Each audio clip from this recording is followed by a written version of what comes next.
আচ্ছা, নেট ছাড়া পুরো লাইফ অচল কথাটা কতটুকু সত্য বা কতটুকু যুক্তিযুক্ত আপনাদের কি মনে হয়?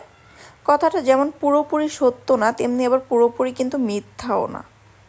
ঠিক বলছি তাই না? এই দ্বিতীয় লকডাউনে মানে পুরো জুলাই মাসে যখন আমরা নেটওয়ার্কের বাইরে ছিলাম, তখন কে কিভাবে আপনাদের সময় পাস করেছেন বলুন তো আমাকে একটু। আমি তো এক এক সময় এক একটা ডিশ বাসায় বানিয়েছি।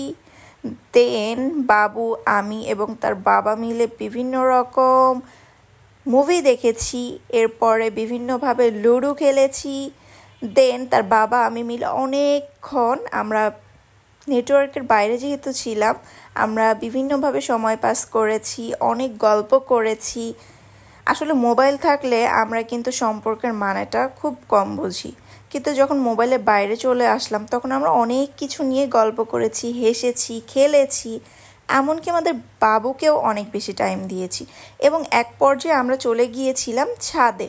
আর এটা কিন্তু আমার ছাদের থেকে করা ভিডিও অ্যান্ড বাইরের ভিউ। দেখুন কি সুন্দর ভিডিওটা। ছাদে বিভিন্ন রকমের গাছগাছালি দিয়ে ঘেরা অ্যান্ড আশেপাশের অনেক বিল্ডিং, সব মিলিয়ে পরিবেশটা ভীষণ সুন্দর ছিল।